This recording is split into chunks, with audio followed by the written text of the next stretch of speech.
to another episode of the all new TTown 411 report and our community conversations. We're glad to be here this evening with you on the program. We're broadcasting live from McKinstry Banquet Hall, located at 5480 Jug Factory Road here in Tuscaloosa, Alabama. And we're also broadcasting live on Sound Booth Radio 106.1 and Sound Booth TV. Mike, are you there? Tell them how could they sound in on Sound Booth Radio and Sound Booth TV. Sure thing, Daryl. Check us out on Sound Booth Radio. Just go to your iOS or your Google Play Store, download the Live 365 app. Once you download that app, type in Sound Booth Radio 106.1. That'll get you on with the radio side of Sound Booth Radio. And check us out on the video side. Just go to Facebook Live or Facebook, type in Mike through K. Wilson or Sound Booth Radio, or you can go to YouTube and type in Sound Booth Radio 106.1. And that'll get you on with us on Sound Booth TV. Well, we have our COVID update personnel calling in right now, Miss Veronica Taylor, and we want to thank her for joining in with us on the program tonight also. Veronica, are you there? Okay, I'm here. I can hear you now. Okay. Can y'all hear me? Yeah, we hear you. Mm-hmm. Okay, all right. Hey, how y'all doing? Hey, Daryl. Hey, Mike. Hey, everybody that's listening. How you doing? I'm doing good. How about y'all? We're good. We're good. Okay. I didn't know. I couldn't hear anything. Are y'all ready for me to Yeah, we're waiting on the COVID update and monkeypox. Okay. All right. As of yesterday, Wednesday, which was the 14th, there were 26 inpatients within the DCH system positive for COVID-19. 5 or fewer were positive for COVID-19 being treated in ICU. 5 or fewer on ventilators. And of those, 30.8% are fully vaccinated and 69.2% are unvaccinated or not fully vaccinated. So that unvaccinated and not fully vaccinated number is going up again when you look at the percentages of those admitted into the hospital. The monkeypox update that I have is as of the 13th, but I didn't get a chance to check them today. But I will check them and let you guys know Tuesday. But the sad thing about that is that those numbers are still going up. There's 22,630 U.S. cases confirmed so far. In Alabama, there are 90. In Florida, there's 2,282. In Georgia, there's 1,607. Mississippi, there's 52. And in Tennessee, there's 232. So everybody just please be safe. Practice safety. I know it's tempting not to wear your mask when you're around a lot of people. I had gotten a little bit looser about it, but I don't know. I just don't. I'm just gonna stick with wearing my mask because it's just too many people who, for whatever reason, they just don't do it. They won't do it. I think some of them it's not even that they don't care. I just think that they feel like this is now a new flu, and so that's just the way they're going about it. But if you can, wear your mask. They're inexpensive right now. They're really cheap. You can find them at places like Dollar General. I mean, you can find maybe 10 of the KN95s in a box for like $5, $6, $7. Mm-hmm. So, and Rwanda, what you said about everybody kind of looking at it like a flu nowadays, I think that you might be on the right side with that. They keep coming at you like, now, oh, well, you're going to have a booster shot on a yearly basis because COVID is here to stay. Of course, they do have the new booster shots for the I can't think of the actual strain we're on right now, but they're supposed to be for the current strain in the health departments right now. So you can go to the health departments and some doctors' offices to get, and I think pharmacies as well, and get those booster shots. The Omicron, yeah, they do. And people are still getting vaccinated, but I still think the number of people getting vaccinated still isn't where they want it to be. For the same reasons that they have not gotten vaccinations to begin with. Mm-hmm. Correct. The government is going to put this in it, the government's going to put that in it. Well, we just don't know what the government does anyway with a lot of things. I bet you nobody's going to give up their cell phone. Mm-hmm. And the government tracks us every day with those cell phones. Sure do. But if someone said, don't, throw your phone away because they're doing this, how many people would really throw their phones away? None. They will And, happen. they're saying, well, the phone doesn't inject you, or you don't have to swallow anything. You don't know what it does. It definitely I know every tracking. time. I know every time It's I a look regular up. wave. I know every time I look up, I can look up something about flowers. Next 10, 15 minutes, they're starting to tell me, we can have a conversation in my house, y'all. I'm not lying. My girls laugh about it all the time. The next 10, 15 minutes, maybe 30 minutes, we got ads popping up about what we talked about. Exactly. Exactly. Mhm. That And happens all that's the and time. we're talking.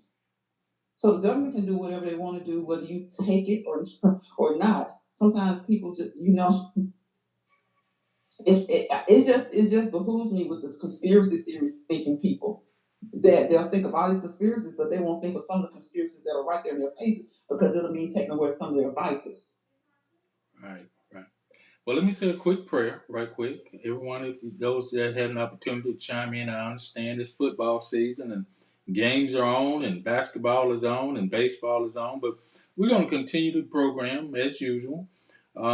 Say a quick prayer for everyone. Heavenly Father, thank you for this day. Thank you for this opportunity. Thank you for your grace and mercy. Heavenly Father, we're praying for all our families and friends that are chiming in with us here throughout the country, throughout this world. Heavenly Father, right now we want to thank you for giving us breath today and an opportunity to come on these airways. We're asking that you go into the hospitals and continue to bless and watch over all the essential workers, all the nurses and doctors, all the cafeteria and laundry department, housekeeping, all the nursing reception. We're praying for each one of them and their families. Heavenly Father, we ask that you continue to heal those in the hospital. We're asking for your Son's holy healing hand. We're asking that you also go with the bereavement families right now, those that have lost a loved one, and let them know that you're in charge, Heavenly Father, and your will has been done. Right now, we're praying for all our pastors, all our preachers. We're praying for all our church members. We're asking that you continue to look over all our school children, look over our teachers and principals, all over our mayors and city councils and county commission, all our government officials. Heavenly Father, right now I'm praying for my family and my personal son as he get ready to go for a surgery next week. Heavenly Father, we're asking that you go with him and be with him during this surgery. In your Son Jesus Christ's name, we pray. Amen. Amen. Amen. Amen. Amen. Praying for him there for full, complete, and speedy recovery. Praying that the doctors touch the Yes. hands of every nurse, every assistant, every doctor and surgeon that has to lay hands to his body. Yes, we're praying for him. He had this unusual incident. Somehow he twisted his back and he don't even know how he did it. I mean, it just, and they got to do surgery on it. It's some kind of way all the way down to his hip that he's kind of hurting a little bit. So we praying for him and for a quick recovery and everything goes well. Um, Veronica, you sent me a video early last month, and we never did get a chance to get around to showing it. And I think tonight was a great opportunity to get around to talking about um, knowing our rights. The video I'm talking about is the one where the West Virginia officers um, went about the process of an arresting the gentleman at his own house. But I'm gonna let people watch it. It's about what 8 minute video that we're gonna show. And Yeah, it is. I think did I send the whole thing to you? I think I don't know if I marked it and told you where to start because it was pretty long. yeah, It's we not real long. I mean, it's it's, only 8 minutes, but yeah, we got 8 minutes. I like people to see the whole entire 8 minutes just to kind of get an understanding of what we're talking about tonight of knowing your rights, probable cause, knowing probable cause, what it means, and we'll talk about also knowing your rights. Is this one of those circumstances you or a family member ever been in? This is what we want to talk about here tonight. I know we're not going to get a lot of people to chime in tonight because we're talking about something that's very important. Everyone has had some family member or friend to encounter law enforcement in some shape, form, or fashion, either by traffic stop or a call. And this is a very, very, very similar situation that took place in West Virginia, right here in the United States. So we're going to show this video and we're going to let people see what's going on, what we're talking about. So y'all can stand by or put us on pause, but this is a very, very, very important uh, learning lesson for everyone tonight. So if you would just stay tuned, watch the video. We're not going to take a commercial break.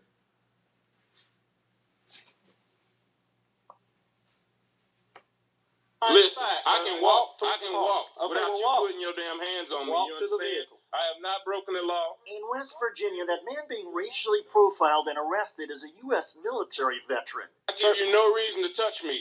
I'm going to arrest you then. Place your hands behind your back. Uncalled for. The McDowell County Sheriff's deputies are on his property without a warrant, and they are charging him with obstruction for not providing ID. Please place your hands behind your back. My hand is behind my... Place it only takes one of you. Place your hands... Let him do it. All right? Take your hands off me. That's fine. Okay. Let him do it.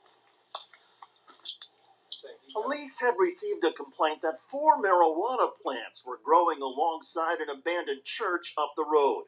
The sheriff's deputies approached the elderly African-American residents in a house nearby, and they were incredulous. We're actually new here. Okay. And for the police officers in this area to come up and say, "Are you growing marijuana?" That is preposterous to me. The man in yellow is Jason Tart. He owns this house and the one next door occupied by an elderly black man. Y'all looking for something over here at his house? What is it? Y'all concerned about something over here at this house? This house? No, that house. Yes. What's the problem? Who lives there? Mr. Ferguson? He's probably there now. He's 79. Okay. All right. What's your name, sir? Jason Tart. Jason Tart. Tart. And what do you mean by the season we're living in, ma'am? Sir. What do you need? You got any questions for me? No, I'll collect some information from you in a minute, your name and date of birth and such. But the police already have his name, Jason Tart. He just told them. What's your name, sir? Jason Tart. Jason Tart. Tart. What do you need my information for? You own these 2 homes, correct? What Okay, these homes got to do with that? These 2 homes is near that marijuana grow, so I'd just like to have your name. You know how many people go through here? I understand. That's not going to do you one bit of good. And Tart speaks from authority about detective work. You see, he served as a military police officer. Well, sir, I'm going to need your name and date of birth. I have that. feel comfortable giving you my name and date of birth. Okay, well, this is a criminal investigation. You own these 2 homes, so by law, you do have to give me your name and date of birth, sir. If he gives you a reason, yes, you do. Reason for what?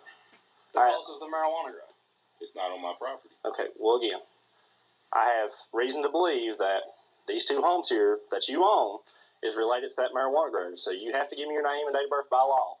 Actually, that's not the law. Pen and piece of paper. Reason to believe what? Why? Because these houses are here? Yes, sir, and you own them. May I say something? Right. Do you understand? I was born and raised here. Do you understand that there are a lot of traffic going through here? Since we've lived here, people come up here and they park there, and we don't know where the hell they go, and then they come back out. I don't have a problem giving you my information. Okay, well, that's all I need. It doesn't have to be an argument. I mean, just give me your name and date of birth, Dave. It's easy. It's not easy. My property has nothing to do with what you found. Okay. Well, we're just making sure of that. That's our job. Berwyn Land Company owns. Berwyn Land Company owns. Sir, I don't understand why you're being argumentative about giving me your name and date of birth. I'm not. It's simple. You scared me. I mean, Scared you? Who says that? By asking you a question? Who comes up and asks? That's crazy. And it scared you?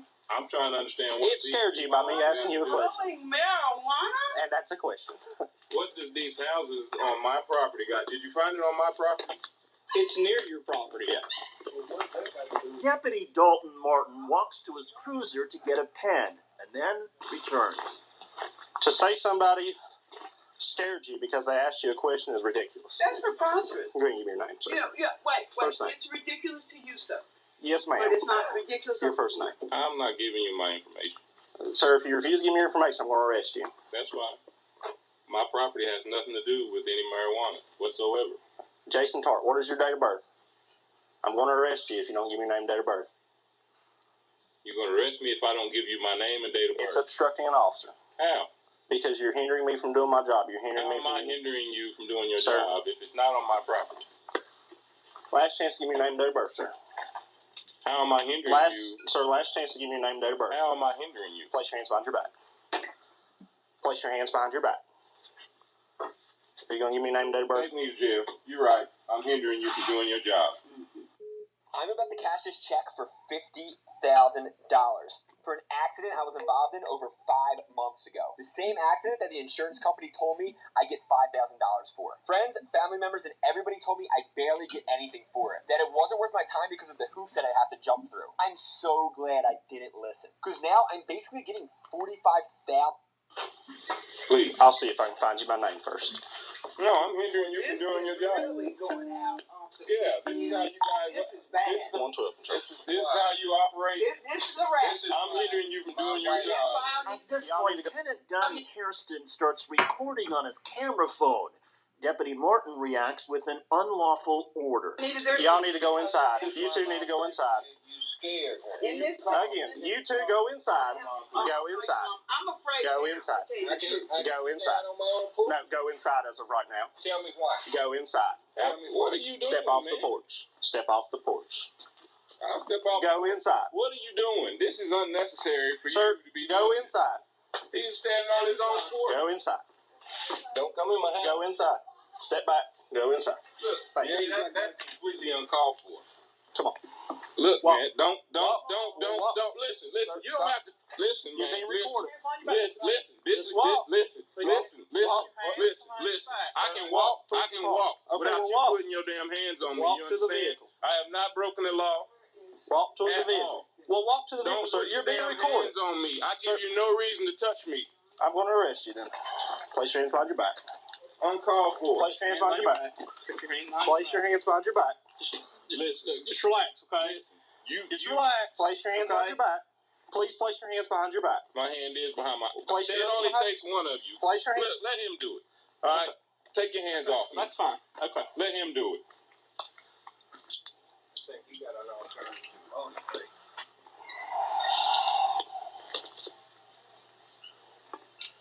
Okay. Let's walk this way.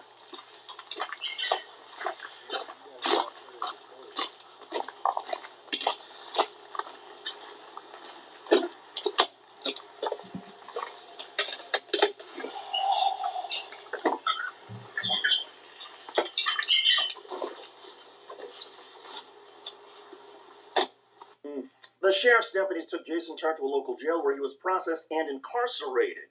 Eventually, he got out on bond. A few weeks later, prosecutors dropped the obstruction charge against Tart because the deputies didn't show up for a hearing. That's right, the deputies did not want to face questions about this arrest under oath. Well, that may happen anyway, because Jason Tart and his tenants are now suing deputies Dalton Martin, Jordan Horn, and the McDowell County Sheriff's Department for racial discrimination and civil rights violations. Legal experts say the lawsuit is strong, noting the deputies had no search warrant, no arrest warrant, and no probable cause. And marijuana plants on nearby property are not enough. Now, you may think if you do not have a criminal record, and Jason Tart did not, and you were not responsible for the marijuana, why object? Well, the law is the law, and police take an oath to abide by the Constitution. To be fair, there is generally nothing wrong with an officer writing down the name of somebody who volunteers it, but taking your identification and running a criminal check on it means you are detained and cannot leave. And when there is no probable cause for such a detention, it violates the Constitution. Tart believes he and his tenants were harassed because of their skin color. It certainly seems that way. Why didn't the deputies believe the word of this black man? They had his name and address and could have used Google to confirm he was who he said he was. If this were a white man or a white property owner, would these deputies have demanded his driver's license and hauled him to jail for objecting? As we've seen repeatedly, police often misuse their power, especially against people of color. However, sometimes things have a way of coming around. And in this case, the sheriff deputies are legally vulnerable. And never mind the financial cost, there will certainly be long-term damage to the reputation of McDowell County, West Virginia. I'm David Schuster. Thanks for joining us. Do not move. We're back. We're going to take a quick break before we get any questions on this phone line on this particular case. This scenario, we see a lot of people. We want to say hello to Patricia and everyone that's been watching. We're going to take a quick break and we'll be right back. We're going to talk about probable cause and you knowing your rights. In that same situation, how many people you know might have been in that very similar situation? We'll be right back and we'll talk to you in just a minute. Hello? Hey, Rick. I had to call you to tell you that the food that you brought to the party last night was wonderful. It made me think about my grandmother's cooking. Where did you get that food, brother? I went down to Thomas Rib Shack to pick up the ribs, but when I got there, I seen that they had more than just ribs. I seen baked chicken, fried chicken, corn muffins, vegetables, apple pie, peach pie, and I looked around and I seen a sign that told me that they got chitlins and oxtails on Sunday. Oh, all I can tell you, go down to 2931 15th Street or just give them a call like I did at area code 205-759-5010. Thomas Red Shack, Tuscaloosa, Alabama.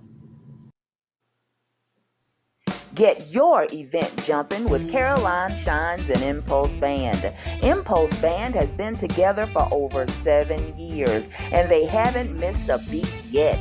The band has and will play in various venues and doesn't mind traveling to you. Being led by Alabama Blues Hall of Famer herself, Mrs. Caroline Shine. Impulse has opened up for Bobby Rush, L.J. Eccles, Tank, Fantasia, Calvin Richardson, just to name a few. The Impulse Band will surely fit your need for entertainment. Dial 205-887-6859 or 205-887-5026. Or you can just email them at shinesbrightly@yahoo.com. Caroline Shines and Impulse, the band made just for you. Well, we're back. We're back. We want to thank everybody that's chiming in. I want to say hello to my good friend Jacqueline Bryant, all the way from Florida. I want to check in with us tonight. We want to thank you for chiming in. All the people that's chiming in with us right here on the TTown 411 report and our community conversation. So, those of you that saw the video, talk to me. What do you think? If you'd like to call in, make a comment, call Mike line at 310-6067 310-6067 that'll get you in contact with us here on the T-Town 411 report and our community conversation. So don't forget about our own private group that we still have up and running, our community conversations right here on Facebook Live. So what do you think, guys? Y'all, we're talking about probable cause here. I the probable cause. Okay, they said that marijuana was. First of all, they said that did they ever verify that it was marijuana? But I guess because it was on private property, they just couldn't go check and Well, see. I think from what I heard, it said something in relation to it was reported that Right, some marijuana was on the side of the road, and right. it was near their property. So that was one of the things. And I guess what we need to make sure everyone understand the word term probable cause. And basically, what that means is in the United States criminal law, probable cause is the standard by which police authorities have reason to obtain a warrant for the arrest of a suspected criminal or the issuing of a search warrant. Now, based on what we've seen um, with Mr. Tart and the West Virginia police deputies, was there probable cause to really even go and, as he said, he's doing a criminal investigation? What was Mr. Tart doing that was probable cause to, or even reasonable suspicion? My question is probably.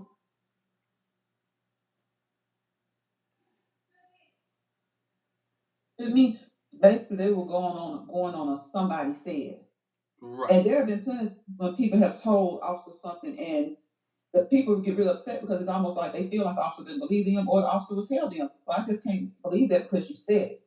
So, what is this probable cause? Because your neighbors can call and say whatever they want to say.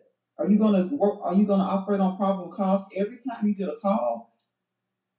I don't think there's no probable cause there. First of all, you said that you got a call saying that there were 4 marijuana plants on a neighboring property. Mm-hmm. I don't have anything to do with what my neighbors got on their property.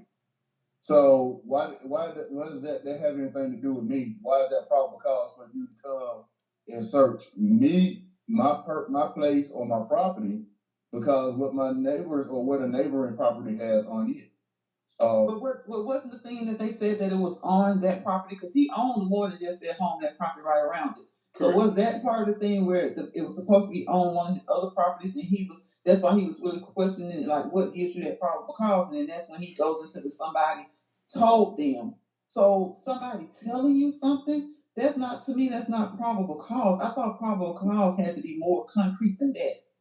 Well, basically, Yeah, I thought that it had to be well, and there, remember, you can. What was you about to say, Daryl?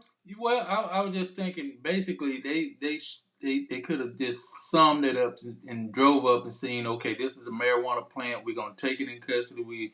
We see it in plain view. Uh, we know what location it's in, and turn it over to a narcotics agent or whatever, and maybe they could probably get a bigger arrest later on, and if there was someone doing it. But to go and say you investigating a criminal matter against Mr. Tart or he obstructing governmental operations, I found that to be a little picky. And I'm not sure about their law in West Virginia, but I found that to be a little picky to make an arrest on something of that nature. And I also found that the officer, as they will do, not all officers, I'm not saying that because people love tend to say that we're bashing officers or we're coming at all officers. There's going to always be some good. There's going to always be some bad. And my thing is, why do they always, when it comes to black people, want to escalate the situation, demean us of our humanity, and tell this woman or him it's ridiculous that you got scared because I asked you a question.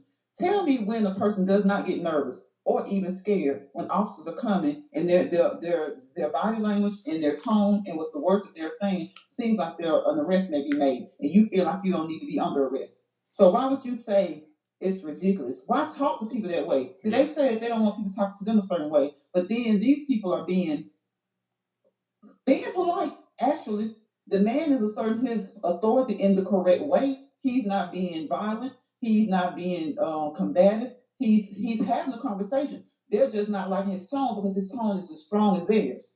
And he was already, and they said his background was in military police. So Exactly, and I think that made it even worse. Sometimes people think situations like that make it better, but sometimes I think it makes it worse because when you got some of these cops out here, racist or not, they have that attitude that they don't care what you were, especially when you tell them something like that. It's almost like they're saying, "Well, right now we're interrogating you, no matter what you were." And that's the same thing that happened with the pastor, and that when he was watering his neighbor's plants and flowers, or whatever. Right. This is previous law enforcement. Mm-hmm. Let's take this word Fourth Amendment right quick. Of course, we know our previous president used the Fourth Amendment quite often. The right of the people to be secure in their persons, houses, papers, and effects against unreasonable searches and seizures shall not be violated, and no warrant shall be issued but upon probable cause, there's that word again, probable cause, supported by oath or affirmation, and particularly describing the place to be searched and the persons or things to be seized. That word probable cause again.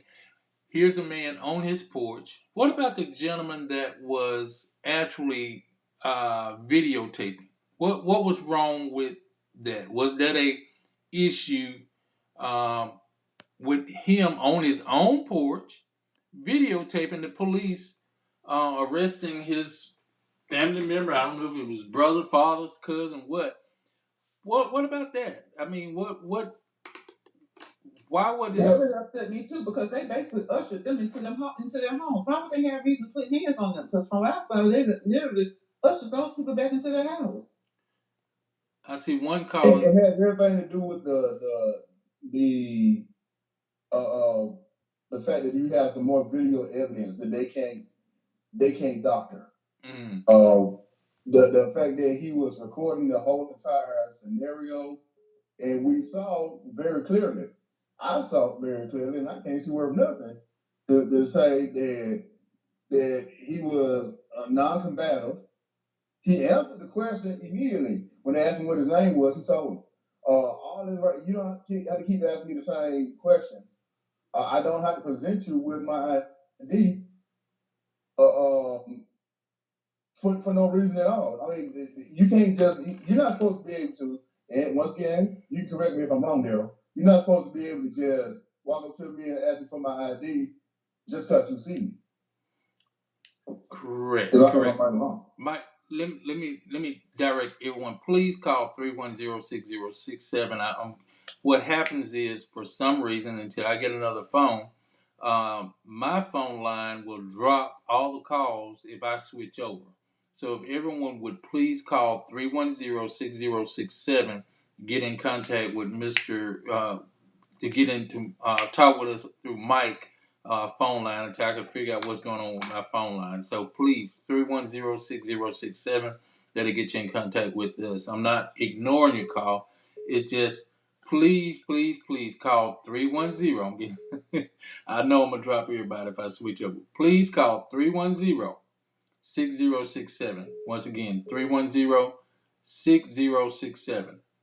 Please call Mike's line. Please call Mike line. I see the calls coming in. Let's talk about this We more. got a lot on the line as well, Daryl. Okay. Good evening. Good evening. Go ahead, Lala. Please call 310-6067. I'm getting my line is blowing up. I'm gonna take my line off. Please call 310-6067. Go ahead, Mike. Lala, I'm sorry. Go ahead, Miss Young. I feel that a lot of times, not all the time, but a lot of times, race is definitely a factor. Someone mentioned the incident with the guy that was watering his neighbors' Plants. flowers. Mm-hmm. What I noticed immediately about that situation, as he was trying to have a conversation, his word wasn't good enough. But when the white neighbor came over and said, "Oh yeah, he lived there," they never questioned her. They never asked her to prove it, but they asked him to. And I was wondering, like, why would her word be sufficient over his? And that always seems to bother me with those cases. Um, and with the other case, I've never heard of somebody being held responsible for something that's on somebody else's property. It's been many times that, and I'm from Duncanville, so there's been many times that I've heard and seen where they've gone in and found, a lot of marijuana plants. I don't know if it's on anybody else's property, but if it was close to somebody else's property, that don't mean that they went out there and grew it. So that's what the part that I was not understanding was you said that there were 4 marijuana plants near a nearby church. They go to a nearby abandoned church. I don't think that he owned that, and that's why he kept saying it's not on my property. There is no, I didn't break any laws, and you didn't find any marijuana on my property. So why are you saying it's probable cause you doing an investigation on me? So it always seemed like, hey, you're a black family, and black folks like to smoke weed. So that must have been your weed.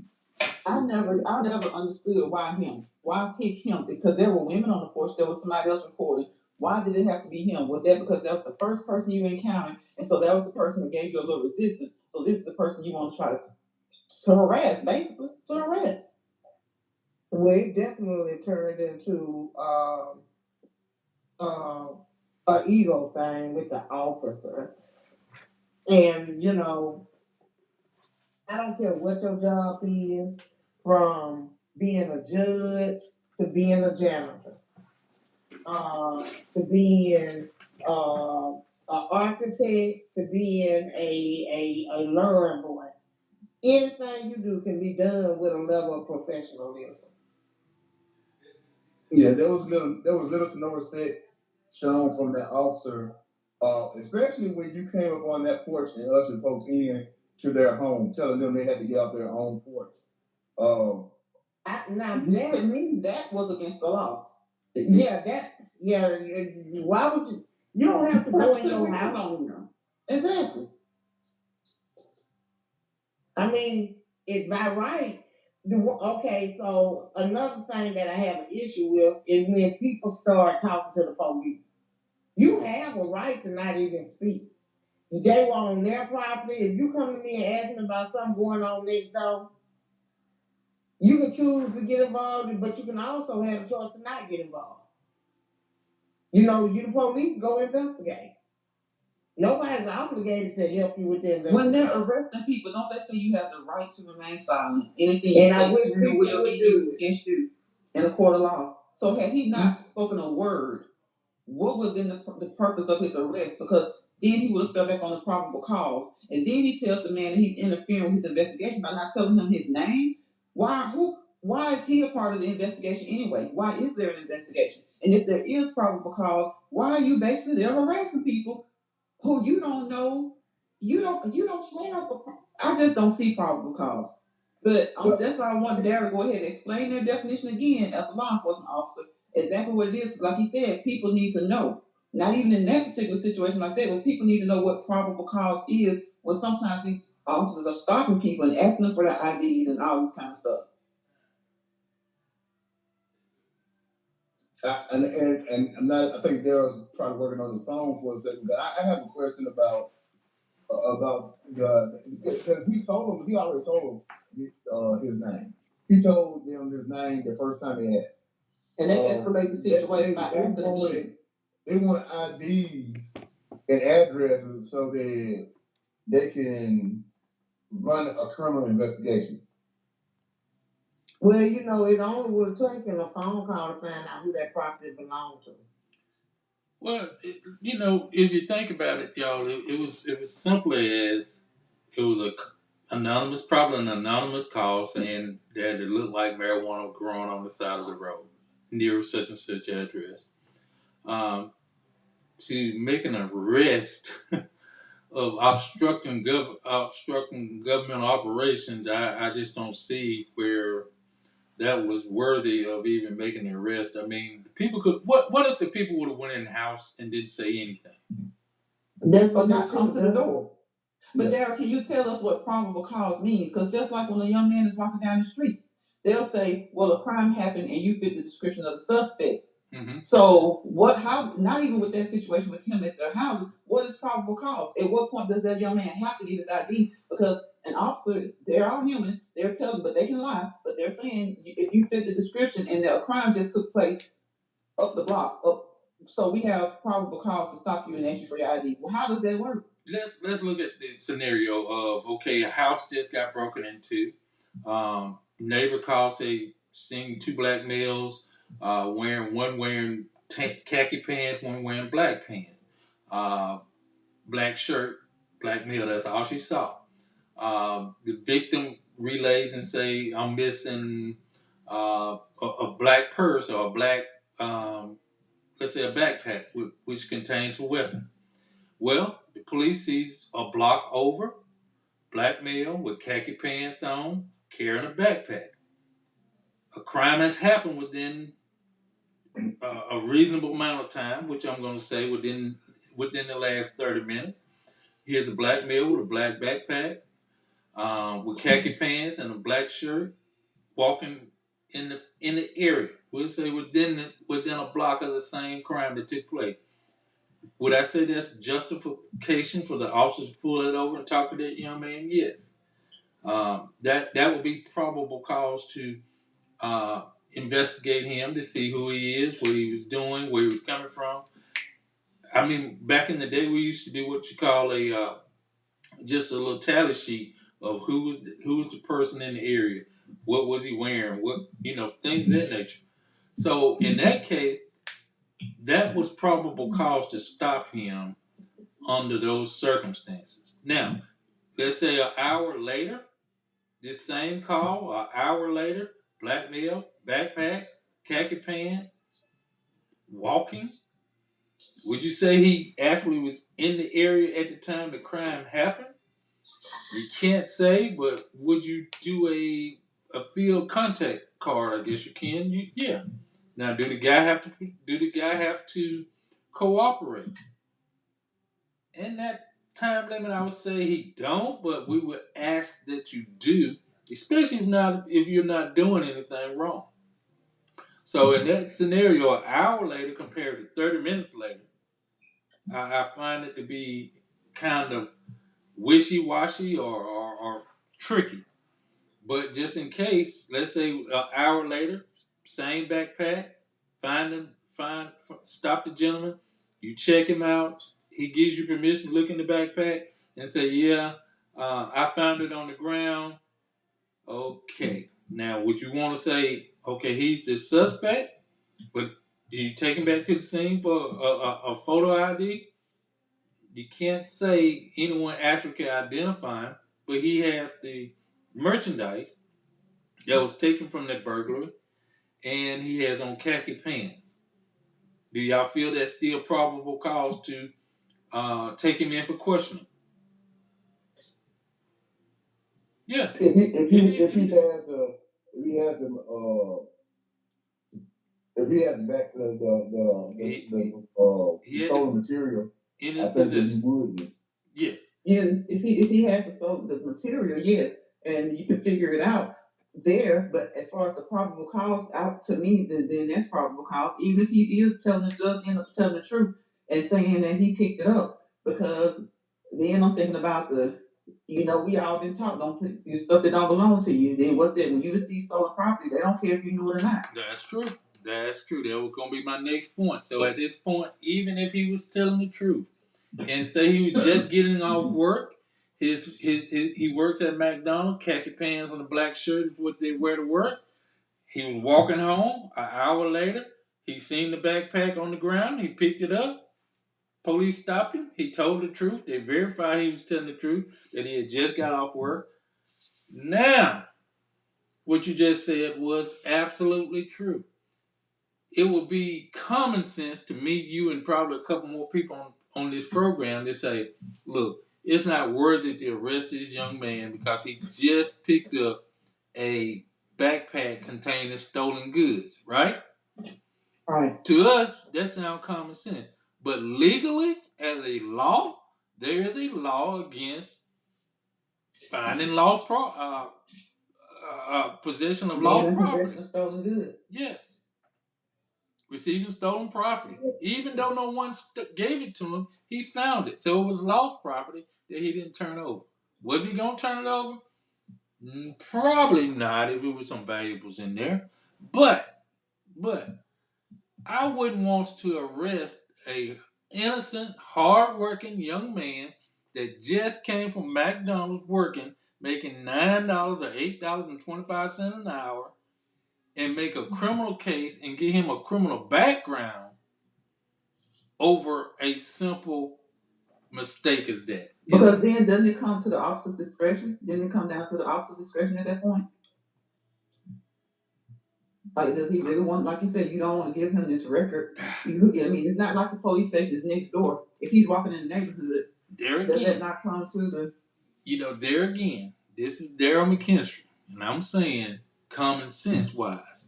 I verified that he just left work at McDonald's and was walking home. Matter of fact, I know of a true scenario just like that.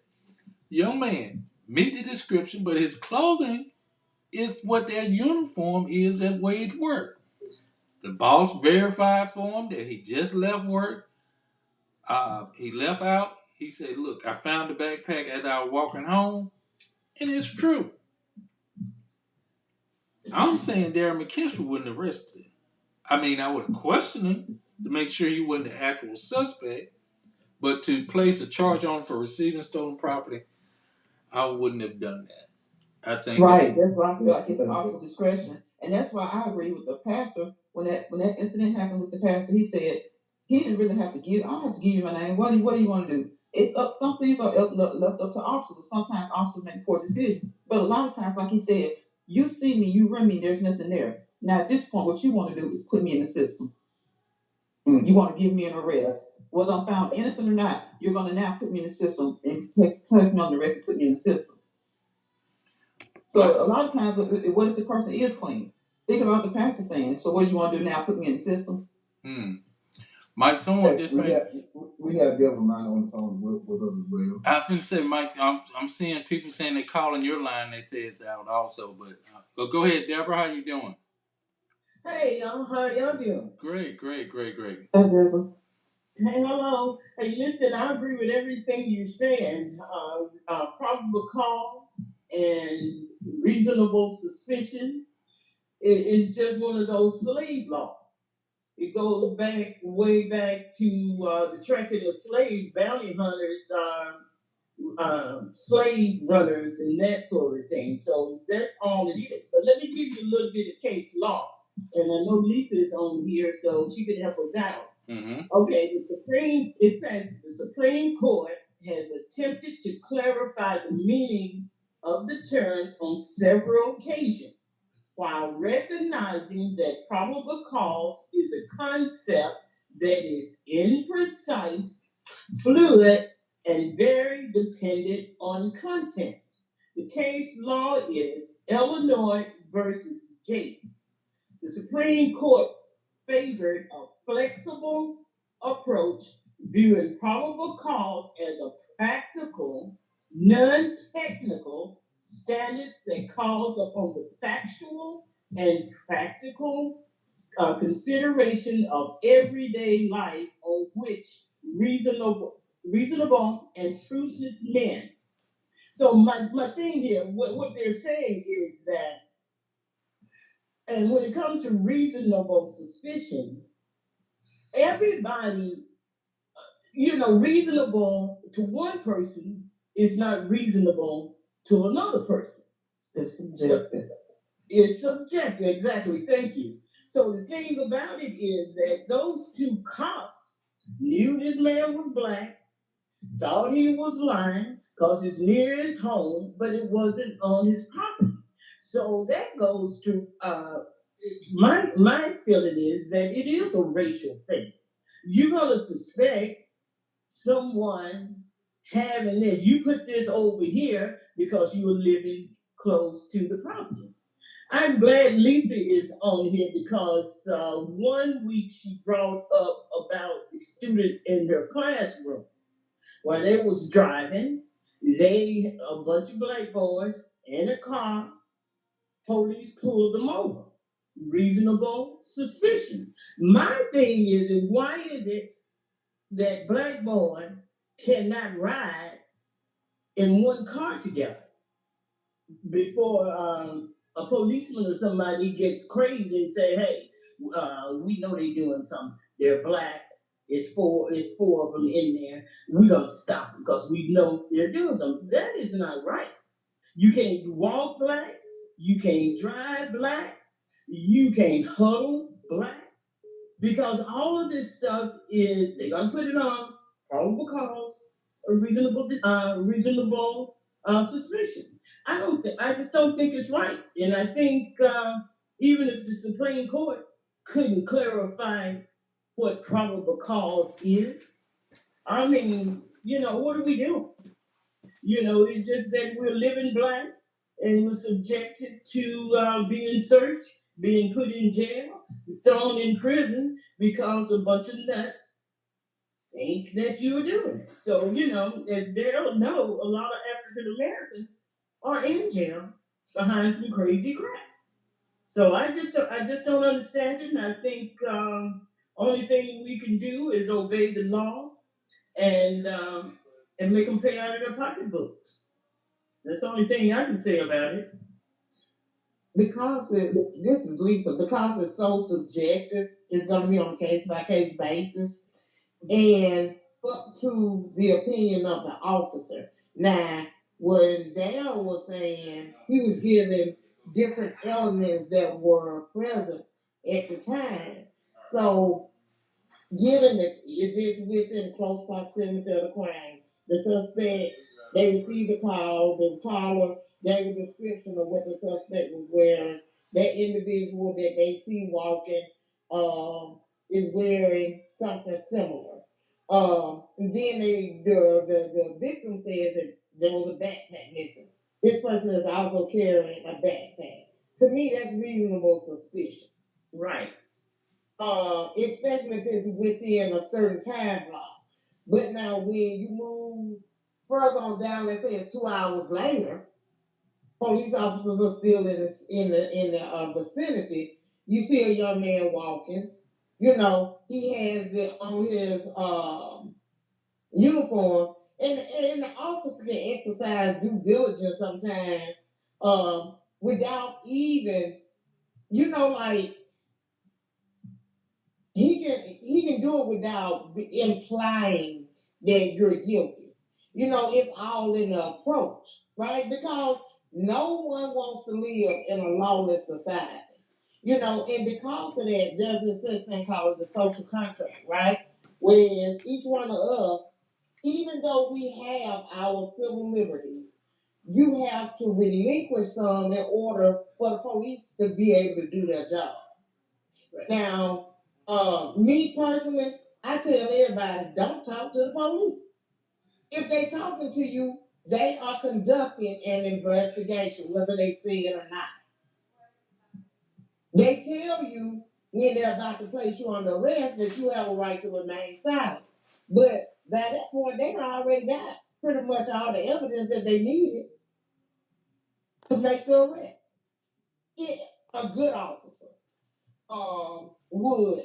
But you don't already had a conversation with them. So with the guy on the porch, if they all would have just walked in the house and shut the door, them officers couldn't do anything legally. Right. Would you agree, Dan? You're right. But let me ask y'all this. Now, these people are on their porch, on their property. Why is it they're not doing anything?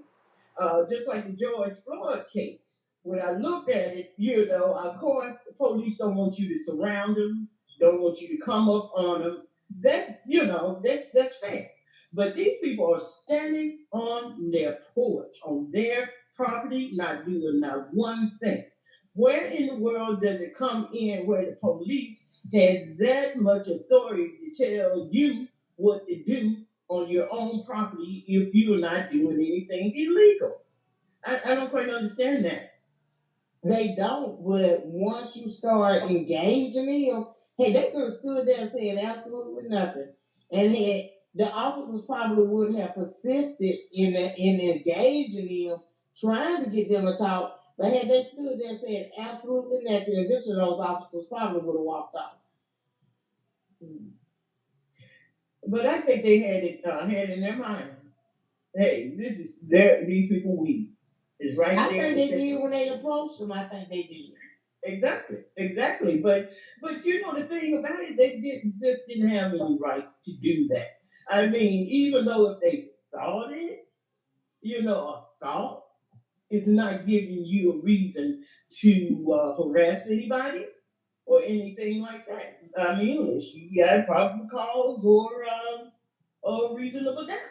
And you wouldn't have a reasonable doubt for that. That's not your property. That came from the fact that those police officers felt privileged Right. to do things. The fact of the matter was, they look at that man and saying, why do you feel like you have the audacity to question me when I question you? It was definitely a power move. Yes. You don't ask me why do I want your address and your name and your ID so I can run a criminal check on you. You just give it to me because I'm the law, and that's all you need to know. And when he did not comply with that because he didn't have to, he got his back up. And so now the only thing he's like, if you don't do it, I'm gonna arrest you. Usually that scared most folks. Well, it didn't scare him. Oh, okay, well I can show you back and tell you.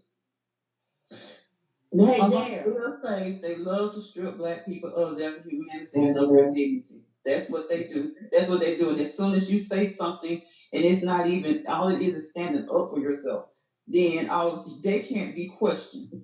But they can question you, they can escalate the situation, but you can't escalate the situation. Calling that woman saying that was ridiculous or stupid or whatever he said, then you out there because you don't care what pops off. Mhm, mhm. And I do think that this case is a little bit different than the man who was cutting the grass, his neighbor's yard. This guy, the black guy, the police didn't know him.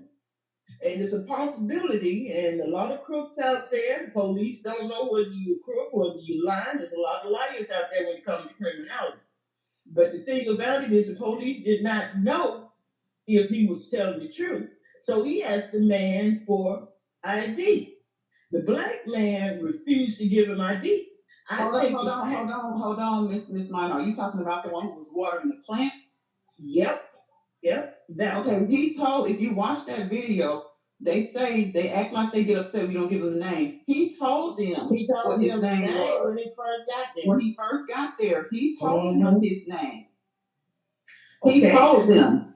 How did And then it makes it so bad, the lady that reported him came out. Her word was good enough. And while she reported it, and the pastor said he holds no ill will towards her husband, has apologized over and over again. But why did she tell it? She should have got a better view. My thing is, if she's upset about it and she's sorry about it, and she did come out in defense of the man, she did. But why did she say it? Did she just happen to get a glimpse of a black man and it scared her so much that she didn't even realize that was her neighbor who has been doing this for years for these people? That man told them. That pastor said, I told you my name, and he did. You could hear it clearly. Right. But look at it this way. The police don't know this man from Adam. He does not know this man. He got a call, then a man's over there, doing whatever. They roll up on him. They ask him, what is your name? He said his name clearly. Okay? That anybody can make up anything. So the police had to be very careful. So he said, hey, let me see your ID to verify that you are who you said you are. But there is a question of when do they have the right to ask people, just walking up to people? For all I know, that really could have been his house. Was the probable cause some woman calling in? Could have been an upset neighbor. That's what we've been asking there about. When it comes to probable cause, asking people for their IDs, we need to get this situation straight out by asking people for their IDs and they're at a home. Just like he didn't show that he lived at that home or knew those neighbors, how do they know that he didn't? On the word of a neighbor who could be a disgruntled neighbor, who could be a troublemaking neighbor? The man was not violent. He was not. He gave his name. They could have run his name when he gave it to him. He did not try to run. There was no chase. There was no need to pursue him because he didn't give chase. He wasn't ridiculous. He didn't act ridiculous. He acted upset because black men are tired. Black women, black people are tired of being approached on a phone call. And then you have so many other things going on, and those people out there getting away scot free. That man didn't attempt to run. No, he did not. You're right about all of that, but here's the deal. Here's the deal. Even though black people are tired, one year I drove, I was in a hoopty. I was in a hoopty, no doubt. I was leaving work, a guy wanted to ride. We stopped by the gas station. His door didn't work or something like that or something to that effect. But he got out, but he was loaded. He was really drunk. That's why I gave him a ride and stuff. Next thing I know, the cashier called cop. 2 or 3 carloads rolled up on me. But here's the deal. Going back to the day, I had to show my ID and tell them all of this and doing that. But going back to the man who wore the flower, and Daryl can relate to this. We don't know you. If you don't know who you are, just kindly present your ID. And now, black men, quit getting killed behind stupid stuff. Just relax, take some deep breaths, show the man your ID. But the white woman that came over, she was a witness. She was a witness that he is who he said he was. They didn't need her ID to prove that she was a neighbor. Exactly. But she walked over Asked there. for her ID because she was white. Yeah. Dale, help us out on this. Because as a cop, what do you think, Dale? Is Dale asleep? And now he's probably not asleep. I think he's doing he's trying to get his phone and stuff working, but if you asking my opinion about that, that's just like if I'm walking down the street, I don't feel like you have the right to stop me and ask me for my ID, and I haven't done anything. I agree. So if I'm in a yard, I could be over a friend of mine's house in the yard, and you can't just walk up to me and say, "Who are you?" If I say, "Well, my name is this," that should be the end of it. You don't have the right to ask me for my ID, so you can go and run it and put him in the system. Put him in the system. Mm-hmm. Another way of easily putting him in the system. I agree with that scenario, but this one is a bit different. They got a call. They got a call now. Now, Mike, if they were saying we got a man over here, we don't know who he is, but he's in our yard. Police roll up on you, say, hey, we got a call, whatever. What's your name? You doing whatever.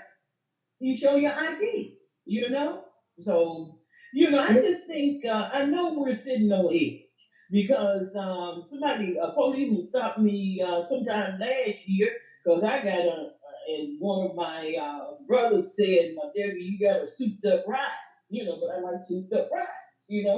So he stopped me for a tail light. But I think he thought I was maybe a drug dealer or something because he looks at my car. So I get pulled over and I'm really scared because it was, late at night and I'm really nervous. So he ran the car tag. I guess he saw that it was a business car steal, whatever it looked like. And, Miss Minor, because I was too scared to pull over, so I went cut into a lighted area. And, but I was really scared. But, he came up and looked at me. I guess he saw my age too. So he said, Miss Minor, you all right, whatever. But he was stopping me for a tag light and probably thinking that maybe I was a drug dealer or something to that effect. But I think some point African Americans just need to obey. The guy did a good thing when he told the man to take your hand off of me. Let him do it. And thank God the guy did, because if he had kept pulling that black man, I'm afraid that something would have transpired. He would have escalated the situation. He would have escalated the situation. You're exactly right. Remember, when you say obey, they can if they want to, but they also have at some point, officers are gonna have to treat blacks the same as they would. Well, I wouldn't even say blacks. Poor. These people are low economic means. They're gonna have to learn that you gotta treat them everybody the same. Because how do you think they get into a gated communities? They need a warrant. Ain't nobody finna open the gate and let them in. You're going to get a warrant. You're going to respect their rights. And more than likely, by the time they get in, you talking to an attorney. They don't even talk to you. They're not going to talk to you. You're going to talk to their attorney. Mm-hmm. Well, so let me add something to what you just said. I think the officers have to learn to be a little bit more patient. There's a patience. There's a verbal command, and then there's a threat. And I think officers going to have to sometimes learn to use common sense to decide, is it a verbal command or is it a threat that you're going to make the person do something? And who rejects being threatened as you better or you better not, or when we use those terms, I said, I mean, when you do that, you're instigating the person to reject what you want done. Mm-hmm. When you can use it better. Go ahead. Mm-hmm. Can you tell us, when you finish that thought, when or a general situation where, like we did the scenario with the young man picking up the backpack and everything, so that probably would have been best interest to, if the cop, because cops out there don't have to say anything or tell you anything. He could say there's been a break in. If that person's going to either take off running or they're going to react and do as they say. If you be a little bit more, like you said, it's understanding, more patient, tell somebody what's going on, then sometimes you get more cooperation. If we gotta obey, then everybody else needs to obey. There should be no black people need to learn to obey. Everybody needs to learn to obey because there are many white men who do not obey and they do violent things and they do not get the treatment that black people get. Black people get treated that way for simply just saying, why am I being questioned? It's just like he told him, why you gotta put up an argument? Why does it have to be an argument? It didn't have to be an argument. You could have answered his question man to man, the way he asked you. Yes, you're a police officer, and he's a former police officer. You could have answered his question man to man. And if black people need to obey, we all need to obey. We know that it'll never be across the board fair, but if they say they want better relations in the community, they need to understand that whether they think so or not, we are human. Well, you got to, before Dare answers that, let me comment on that. You have to know. I want Daryl's answer though because I want Daryl because I don't want to be sidetracked and then get lost in it. When do we have to give ID? When do we actually have to give ID? If an officer just comes up, because I think some officers and even some people are so afraid. Now they think any officer that comes up to you, you can be in the store, you can be doing whatever, you can be cutting your grass. If they ask you for your ID, you gotta give your ID. Mm-hmm. Okay. So when do we have to give ID? Is a circumstance. There are several different circumstances that you do and do not have to give your ID. Let's just say you're driving down the road. You get the officer said you ran a yellow light, and the question is, did you run a red light or did you run a yellow light? But he pulled you over. In that circumstances, yeah, you need to show your driver's license. Okay, yes, regardless of it was yellow or red. Circumstances, you in your house, you at home, you're on your back porch, y'all having a cookout and somebody is smoking some marijuana. Okay. They come and ask, and the officer can clearly smell that there's marijuana in the air. The officer comes and he say, okay, we got a call that marijuana was being smoking, loud music, blah, blah, blah. Who lives here? And you say, this is my house, and okay, he needs to see who it is. And under those circumstances, I think you will see there probable cause because the officer can clearly define the fact that he smelled marijuana in the air when he drove up, and people reported that it was in the air when they, forward the call though. Now you just walking down the street with your dog, and you're in say you live on the west side, but you walked all the way from the west side to the east side on a predominant white neighborhood, and you're just walking your dog, and the officer drives up and say, I need to see your ID because we want to know if that's your dog. No. Right. Okay, so you're not walking the dog, and you just walking out of the store, you've been shopping, you walk into your car. Mm-hmm. Or I want you to say that you're sitting on your porch. You're sitting on your porch, no marijuana's being smoked, 2:00 in the afternoon, maybe a crime's been reported, you don't know, but you're sitting on your porch, kind of like the man watering flowers. If he's about to break in the house, he shouldn't be out there watering flowers. So you're sitting on your porch, you're playing Scrabble, whatever you're doing, but somebody's called and said something. So on somebody's call that you have no idea who called, they come up, then you have to give them your ID, whether you're sitting on your porch or your neighbor's porch or your friend's porch or your family's porch. That's going to be very, very thin ice right there, but under the circumstance, let's just say a bank got robbed or something more serious, not just because somebody jumped out of a stolen car. But let's just say something serious happened. I would say, yeah, I would want you to cooperate and tell them who you are, and they'll be on their way. So even if you're sitting on your porch. But those are the worst type of scenarios, though. We talking about. I'm just saying, because a lot of times the officers don't tell you. You're just sitting on your porch. You're just playing spade. And the officer, like you say, okay, now if a bank has been robbed in the area, of course. But say the officer's not telling you, they just come up to, sometimes I see, they just come up, okay, we're investigating a crime. We need to see your ID. But they don't even say they investigate crime. But I'm just saying, what I'm talking about, if they say, because they can't, I'm sure they're not stupid, they'll just come up and say, let me see your ID, which I know some of them will. But I'm just saying, say they just come up, I need your ID.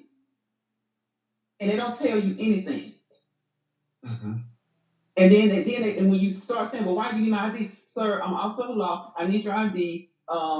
Something's been reported. Some of them are evasive because they feel like their officers don't have to tell you. So that type of situation, when does it end? They wouldn't get mad in that situation. Exactly, Lisa. That's what I'm saying. When does this end? Like, it's because sometimes they are evasive. They're not, and you know, with just cause, sometimes you can't give all your information. You're an officer. You may be truly legit investigating something, of course. But I'm just saying, sometimes, because I've seen situations where officers don't get along with certain people in the neighborhood. But I'm saying, you're sitting on your porch and you're just playing Scrabble. You having a good time, playing a little music, not too loud. Probably nobody, not even loud enough somebody complain. They come and say, I need your ID. And you're on your porch. And just like that pastor said, you may even tell them your name. Mm-hmm. But whether you tell them your name or not, I'm just going to be silent. I'm like, call your supervisor. Because I'm like, at what point are we just rationing out our IDs? It's not even just IDs. If you drive your car, and I personally had this experience because when I was driving before my eyes went out, I drove a red Mustang, a red SVT Mustang. And I got pulled over because I then had my car painted. They ran my tag. Not really was good. Huh? They ran your tag before they pulled you over? Yeah. They ran my tag. I was on my way to work, actually. They ran my tag, pulled me over. Hey, what's the problem, officer? Because I know I wasn't speeding. I just came out of red light. Oh, I read your tag, and it says your car is supposed to be red, but it's black now. That had to have been a while ago, right? Well, yeah, about 2014. But that was a scenario that I had. And I was like, well, I had my car painted. Can I string something out? Okay, but Daryl, can they just pull your ID because they want to? That's why I want to get to that about these ID things, because that's really important to me, and I think a lot of young people need to know this about that ID. Can they just ask for your ID? If you're a group of young people sitting at a park, can they ask for your ID because you're sitting on your porch? Or does it, as long as they have a valid reason to say a crime's been committed, it's okay, they can ask for your ID and you should show it to them? Because I'm really trying to, before we start going left, up, down, all these other places, like, can they ask for your ID? I'm not talking about traffic stops. I'm not talking about, like, if you walking down the street like you got that bag. Like, can they ask for your ID when you're just kind of chilling? Then I suppose they would have to. Well, you ain't talking that. They're asleep. No. Like, it's like, no. Daryl's actually doing something. He's trying to get his stuff right. But a lot of times it's like you trying to get an answer to one question and then we start spinning other scenarios. But my thing is at the bottom of the day, the most simple thing for all of us, our most simple right. When do we have to? I'm not talking about pulling me over. You pull me over, of course I'm gonna give you my license. You pull me over, but when is it that we don't have to do my ID? And I'm talking about these, and the reason I keep saying these simple cases, because sometimes a lot of people be like, I ain't even doing nothing. So when do we have to give our ID when someone comes to your house and you open the door or you're standing on the porch like this man was? Do you have to give them your ID? And Veronica, I get exactly what you're saying because I feel like we get asked that question so much all the time. And a lot of people just feel like I got to show my ID, right? Even though they know I haven't done anything. And the first question, I don't even understand why I got to show you this, man. Look. And I understand what they were saying is situation dependent, but like you said, it happens so much that we're questioning about our IDs. But people, it's crazy for a cop to even do that. They pick it. When they come into your house, you ain't doing anything, you're sitting there doing that. That's by ID, they're picking. That's against the law. That's against the law. If you ain't had no reason to be there, people can sit in their homes and that sort of thing. I don't think you have to show ID with circumstances like that. But you do have bad cops that feel like they want to go picnic. You see what I'm saying? Also, real quick before we get too far into it, I understand that a lot of people are trying to call the phone. I think all my lines Okay, I'm gonna clear this one. Y'all. Y'all have a good night. Thank you. Thank you. Let me see if I can help you. Some people were saying that they were not able to get in touch. I'll continue to try to. I'm not exactly sure why. I know some. I don't know if it's a certain phone plan or whatever, but we got a couple of people that try to call all the time, and I can't never. They don't never get a chance to get through. Like Jesse and Porter. So I don't know if there's a certain phone plan or what, but continue to try to get through if you want to make a comment on the lines. 205-310-6067. Maybe they didn't block accidentally, or maybe they need to check their phones to make sure they didn't block your number accidentally. Yeah, that might be good. I know that if you're pulled over by an officer, and they ask you for your ID, you need to get them your ID if you're operating a car. Exactly. Yeah, I think that's now kind of They do not have a right to ask a passenger in that car for ID unless they suspect that passenger hasn't committed a crime. And I know that happens also too. They'll pull over a person for something, and then if you're in the car, especially if you're black, they'll say, "I need your ID as well," because it happened to me as well. It happened to a cousin of mine. It happened to my sister. She was riding with me, and we were like, "Well, what you need her ID for? She ain't doing nothing right." And you know, you just get and you felt obligated to give it to them because you didn't want to start no. And that was the only problem I had with like being so compliant and being just obedient. Why? Because you wouldn't do that to a white person. You wouldn't ask a white person. You can have 10 of them jokers riding around in the truck hanging off the back. And they probably won't even pull you over. If they pull you over, they're gonna ask that one driver for his ID, and the rest of them is fine and good. So don't do black people the way that you wouldn't do white people or Hispanic people or Asian people. We all need to be done the same way as possible. Yeah. Now, let's say if you sitting on your porch, right? A neighbor called and said, I got jumped by all those people over there on that porch. Right? Mm-hmm. Then they suspect they have reasonable suspicion that that those people are sitting on that porch committing a crime, right? Mm-hmm. So yeah, they can ID. Mm-hmm. Now, let's say like somebody say, "Oh, I just got here."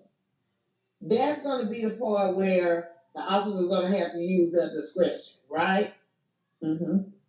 But if you're just sitting on your porch, minding your business, going about your day, somebody, officer, walk up, "Hey, how y'all doing?" Fine. "Hey, you got an ID on you?" "Why?"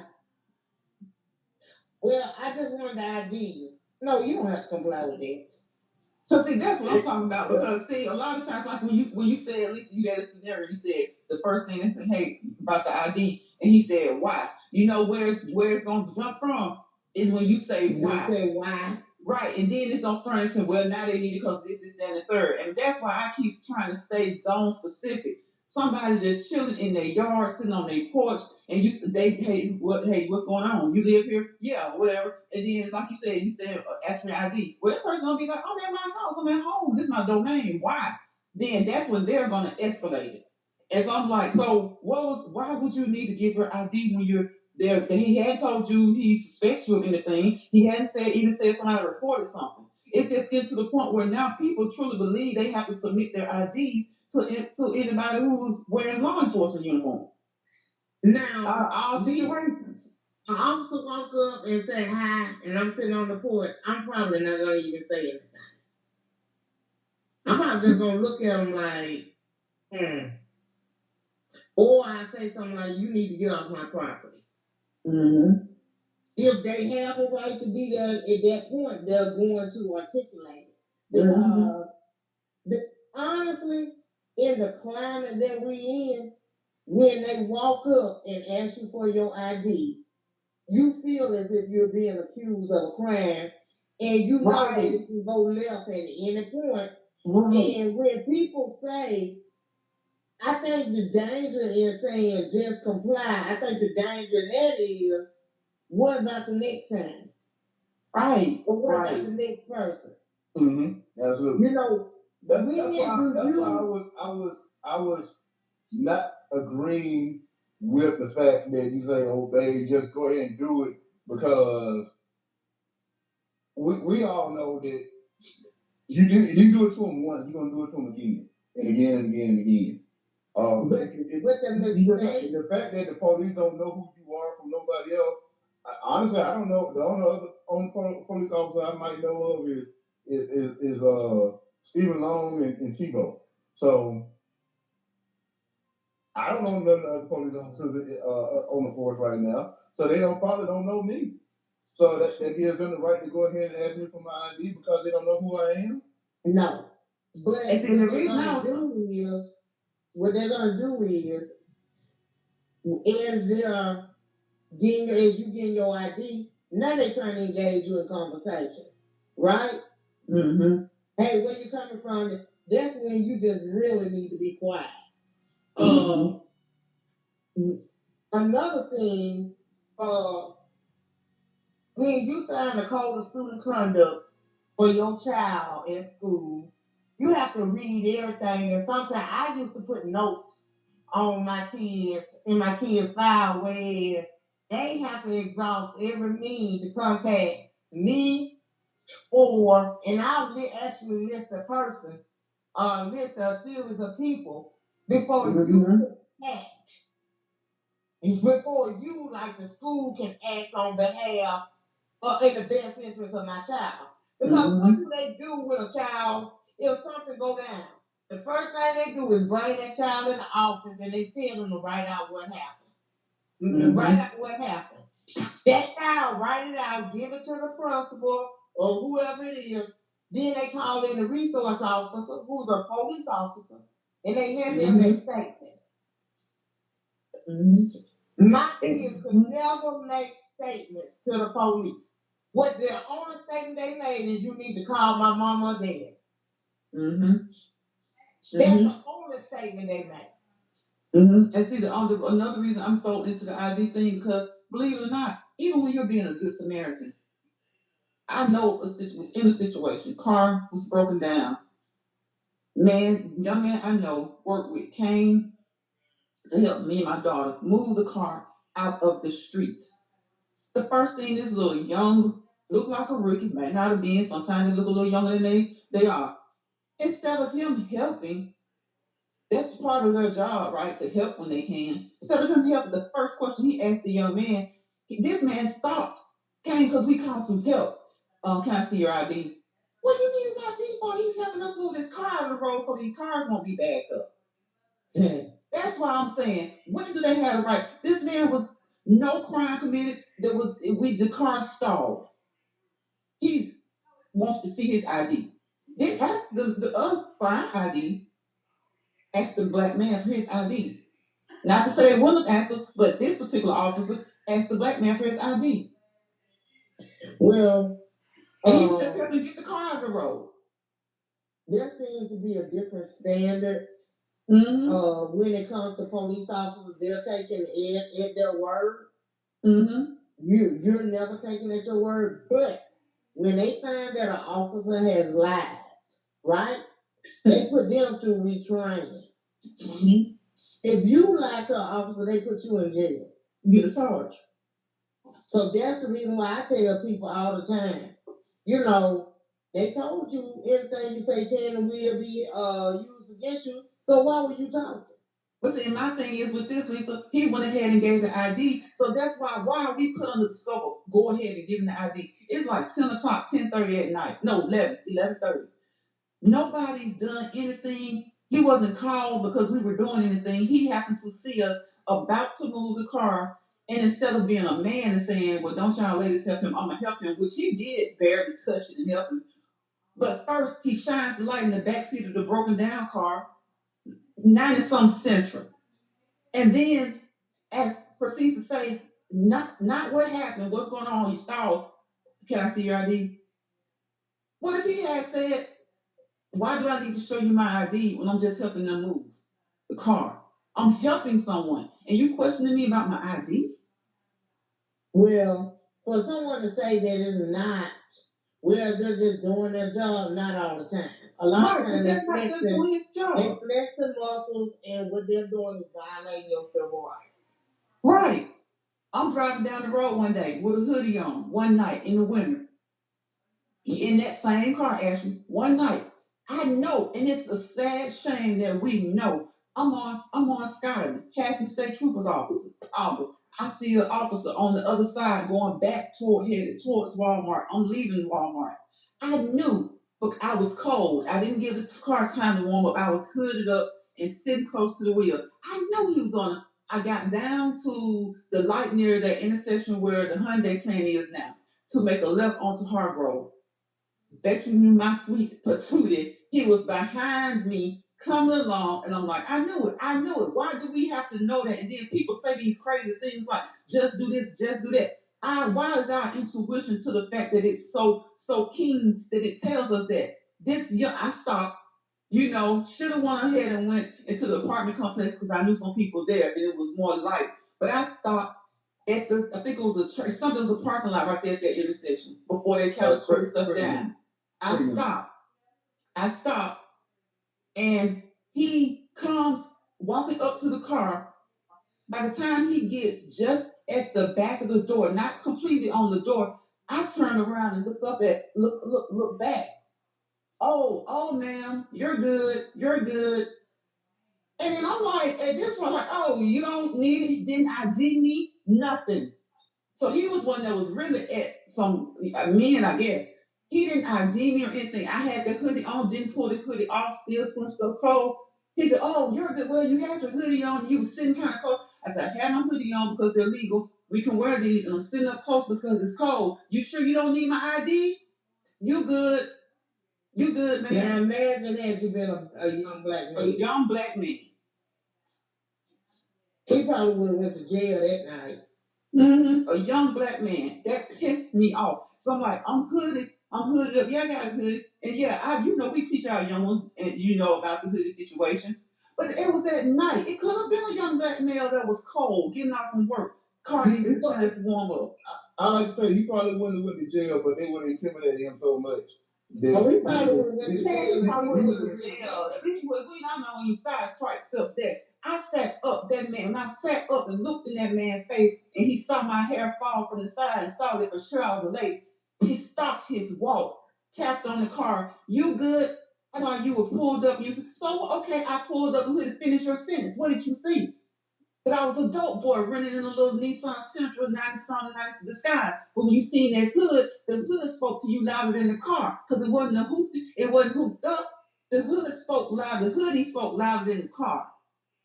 So he was about to violate somebody's civil rights. He had absolutely no problem. No right. I said, did I bring the light? Did I do something? He was on the other side of Scotty.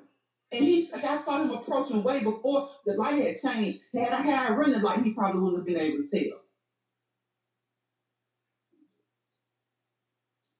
So there ain't no, like Mr. Watts at the band said, you say, ain't no ifs, ands, buts, ors, or roars about that. He tapped on that car. You good, ma'am. You were sitting up to the car. And I'm now at this point, I'm like pissed. Like, okay, so had this been a male, what? It's sad because we have to teach our young men, we have to actually teach them procedures when you get pulled over. Keep both hands on the wheel. Be polite, which what you're saying is be submissive. Right. Because there's no law that says you have to be polite. And we've seen time and time again what happens when somebody else is pulled over that don't look like us. They're not polite, they're belligerent, they're irate, they're some of them just act crazy. And you wondering like, oh my God, this is about to go left. And then when you see an officer pleading with them to cooperate, Don't do this. Ma'am, do this. Sir, do this. Because they done got out their car. Do you know who I am? And we wondering like, would that have happened? Had that been me? Would it have went down that way had it been me? Officers should be, but now here's the problem. It starts from the top down. And when I say from the top down, if you're in a city like ours, it starts with the mayor, right? If your officers are out here violating people's civil rights, and and let's say like they're filing formal complaints and they're filing lawsuits, that's costing that municipality, right?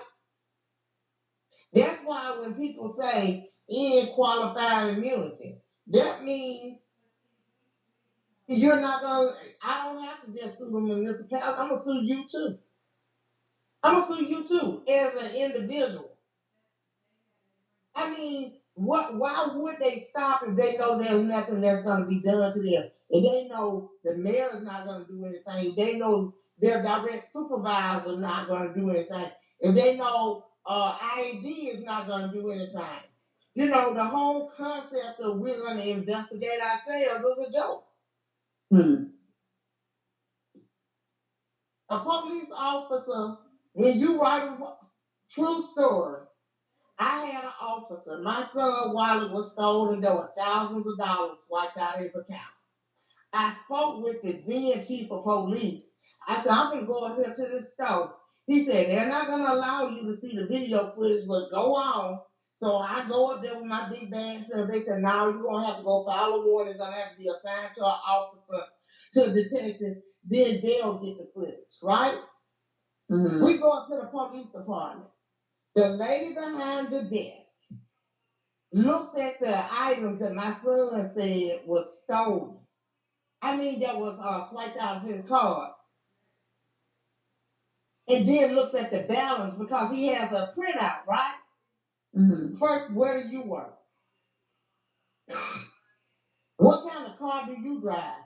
What kind of car does he drive have to do with anything? So I'm sitting there and I'm watching this, right? And I said, wait a minute. She said, no man, no mother, no mom, let him answer. He said, well, I lost my card. I was in my girlfriend's car. What kind of car do she drive? What does that have to do with giving him a report? You're going off his word. If he said this item was stolen, this item, all you got to do is put it in a report. He come back, get a copy of the report, take it to his bank, they put his money back in his account. It got to the point where she said, everything that was swiped outside of Tuscaloosa, you got to go to this jurisdiction and you have to file a separate complaint. This is a true story. I knew better. We had some words. I said, okay, let's just do what she say. We go out to the car. I call the next municipality. They say, I don't know who told you that. No, the detective will start the investigation. They'll contact everybody, each municipality. I go back in, ask to speak to a supervisor. She gets up. I asked to speak to the chief because I feel that he's at work by now. She goes and go get somebody else. He comes out, tells me that we get into an argument. He's telling me all these things that are a lie. Then orders me out the police department. I tell him, throw me out. Put your hands on me. That's what I need for you to do right now. I file a formal complaint. She still writes the report up in a way where it's not even accurate. She does this on purpose. I file a formal complaint. The person lie and say they came out their office because I was in the police department screaming. There was a blatant lie. But the thing that got me was the cover-up. The cover-up started when I asked about pulling video footage. Ain't no cameras in the police department, in the lobby. Y'all believe that one? They investigate, send me a letter, I rebut everything, send back another letter. Okay, what we're going to do is put them through retraining. That's what they say consistently. We're going to give them new training. We're going to put them through retraining. We're going to put them through retraining. Both of these individuals were caught lying. They ended up with promotions. Now, how does that deter them from going out doing anything else?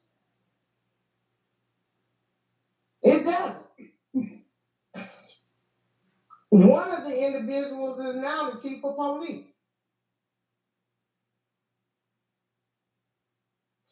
Caught lying, and got a promotion.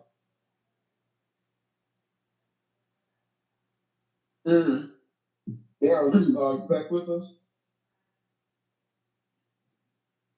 But I tell everybody, I don't care how bad how scared you might be, how much time it might take, you file that formal complaint. Because at some point, when that individual, if they ever step out of line to the point that it ends up in litigation, somebody get hurt, God forbid somebody get killed or hurt, or let's say like somebody come down and do an audit. Let's just say that officer does something bad later on that gains national attention. Guess what's going to be sitting in their file? And that shows a pattern of behavior. Y'all, and that's where people get paid. Because at that point, y'all had plenty of warnings. Y'all knew this was a loose cannon. Y'all had several complaints on them. If somebody does not want to file a formal complaint, I don't even want to talk to you. I mean, what do you want to talk about? You gonna file a formal complaint? You're gonna sign it, and you're gonna, even if you know ain't nothing going to be done, you file that formal complaint. It might help somebody later. The only thing I have to say about that getting paid for it is, yeah, you can mess around and sue the municipality about everything, but they really truly ain't hurting the people that actually doing the stuff that's wrong. It's not hurting the city at all. Oh, it hurts the city. It hurts the city. If you just like if you file a claim, what happens if you file a claim on your insurance? Hurt everybody else paying. Your insurance, your rate go up, right? Yeah. Let the city get 2 or 3 good lawsuits within a certain span of time. Trust and believe they're gonna be looking for some insurance. They get dropped too. Their rates get rated. They get a rated policy too. They get a policy. They might not take them off the insurance, but it's so high they can't even afford it. So file a formal complaint. Well, I'm not saying don't file a formal complaint. I'm saying that when people go and do the lawsuits and everything, it's really the taxpayers that wind up footing the bill. That's why people ask that. That's why there's such a push to end qualified immunity. Because if you sue if the officers knew, now if I go out here and I violate these people's civil rights, and they file a complaint, and it's found that I violated their civil rights, they can sue me. I could lose my house. I could lose my job. What if just like, a lot of doctors had to leave a hospital when the hospital started requiring them to get their own insurance. If you could not afford your insurance, then you lost your privilege to operate in that hospital, right, Veronica? Yes. What if we require police officers to pay their own insurance, to have hazard insurance?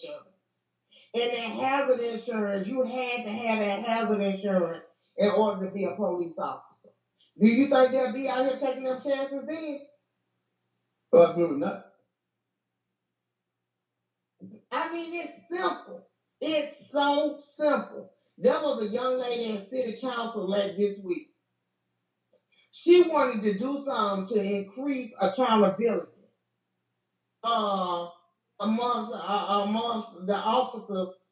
So she wanted to do like a ride along. She wanted the mayor to institute a ride along where students would ride along with officers and it would help with accountability. Y'all need to go back and watch it. She said he wouldn't even take her phone call. That he ignored the city council members that she tried to contact. Nobody would talk to her. So she came to city council and and told everybody. So afterwards, our thing was earlier that day, I had met with individuals from the sheriff department to talk about the new portable jail that they're putting up. We had such a great discussion. I could not believe the difference between interacting with the sheriff department and interacting with the city police. We talked about increasing minority representation. We talked about on the sheriff department, reinstituting the Explore program to try to get to dispel some of the myths with law enforcement to help young people become more interested in working in law enforcement. Those are things, those were conversations that we had. You stepping on our toes, man. The utilized toes, because that's part of the one of the things that we're working on as we speak is that Explore program. Um, so we probably need to get together on that. That's fine, but the fact that Lisa, if there's anything you need, Lisa, I said, and my issue was that the individual that live in the community did not know that the prison was coming. I mean, that the portable jails were coming. Yeah. Well, they said, well, what we'll do is we're willing to go and present this. You know, we'll present it. We talked about ways to reduce the appearance where people wouldn't have to walk out of their house and see it. You know what the sheriff said? Oh, I'll pay for it. We'll get paid for it. We can do that. That's the least we can do.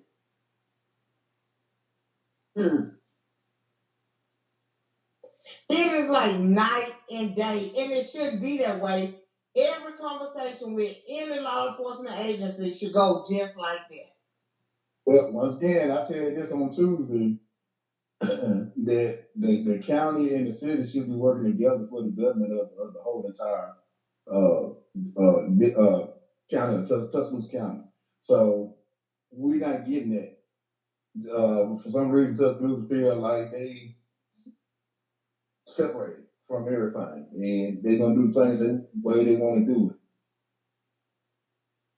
But you know, so I digress. I don't really want to get a whole lot started because once again we will get kicked off.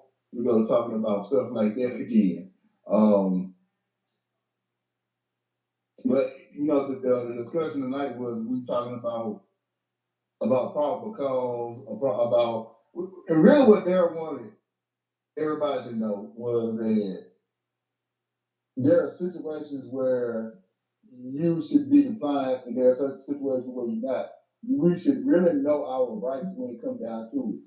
Uh, the video that we showed earlier tonight, I don't think that anybody,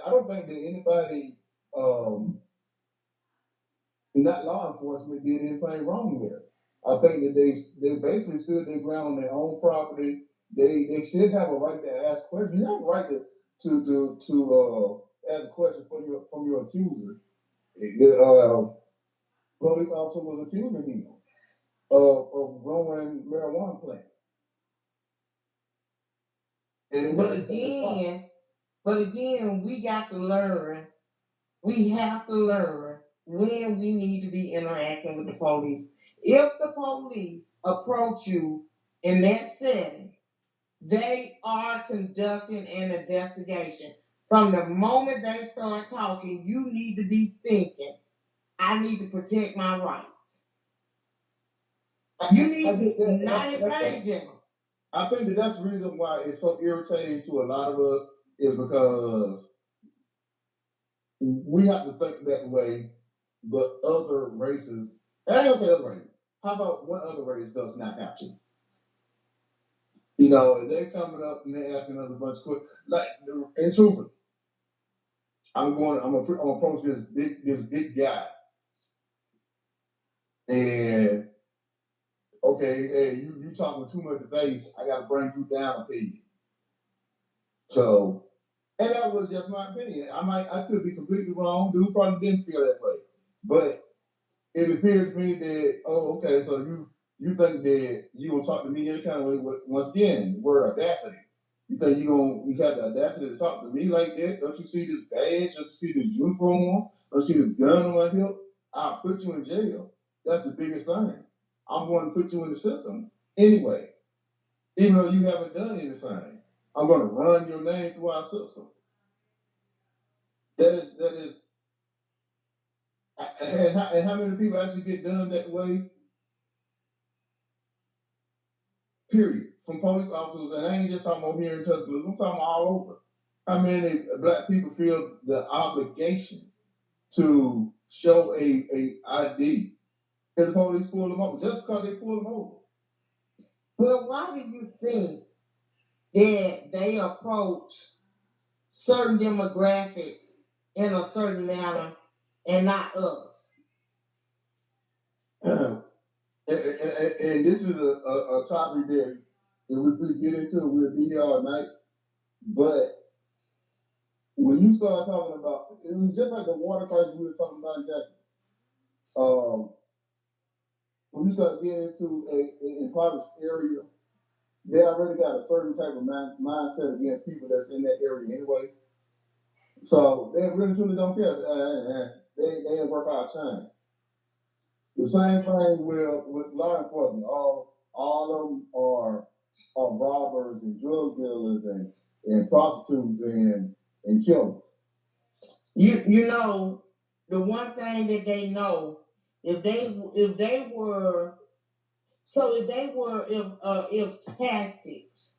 employed tactics were distributed equally, regardless of zip code or social economic area, mm-hmm. the one thing that would increase would be lawsuits.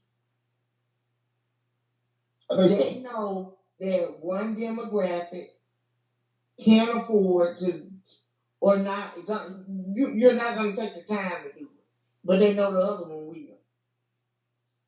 It's the lawsuits. It's the formal complaints. Formal complaints play a big part in certain fundings and stuff like that. We're gonna have to learn to take the time. If you're so concerned about the treatment, then you should be employing measures across the board to counter that. If you want to counter it, if you want to make sure that you're not harassed, they need to know that you will file a formal complaint, that you will file a lawsuit.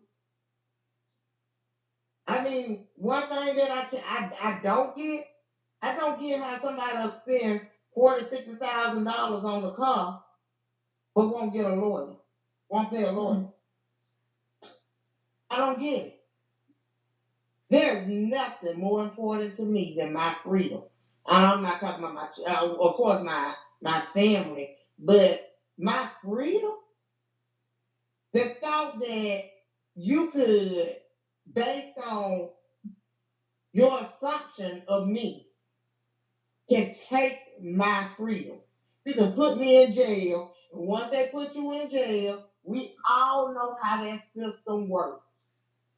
We know how that system works. I don't care what they say. My office ain't racist. My office give everybody the same this and that. We know that's not true. We know that's not true. We know that their killer is black and Tanisha's killer is white. We know they don't get the same amount of time if they both found guilty. We know that. No, it has been said that if it's not racial, it's economic, and generally economic still is racial, in my opinion. Although you have some white people that are in the that are poor too. When they think about poor, when they show impoverished areas and neighborhoods, they don't usually show the white people that are poor. They show all black people. It's the mindset.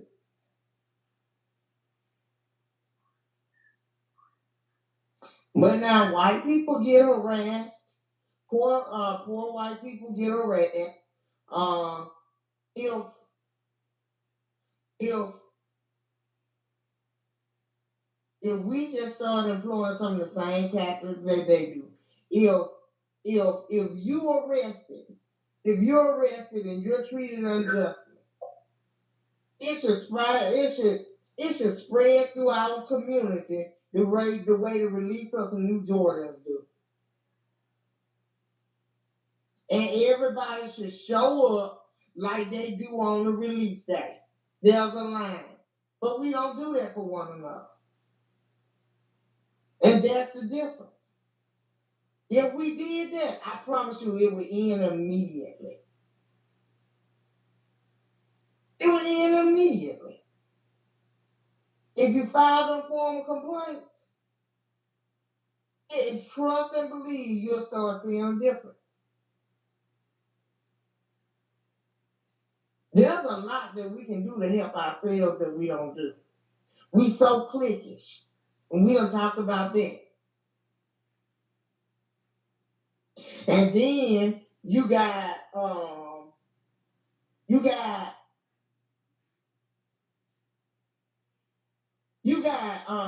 what are we gonna call them? We got Nathans. We got Nathans. We got black people that look like us that do things to put us at a disadvantage because they want to be one in the room. And everybody knows it's true. So don't nobody call me and say, well, that ain't true, because we all know it's true. And we know who they are. Nobody has to call any names. But then you wonder, like, people either don't vote or they put the same people right back in positions knowing that they hurt their own community.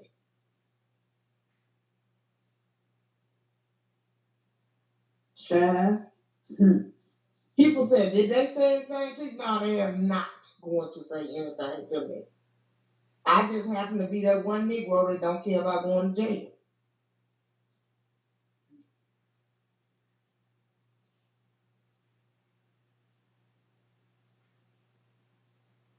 But there's a lot we can do to kind of help ourselves. We can start showing up for one another.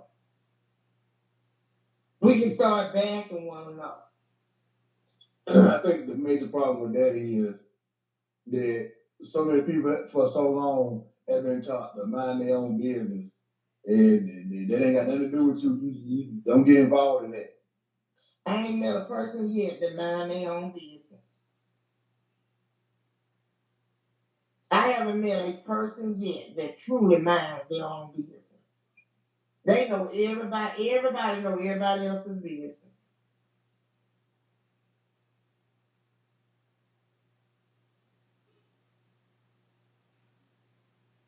Now, if I tell a lie, y'all tell me, Lisa, you lying.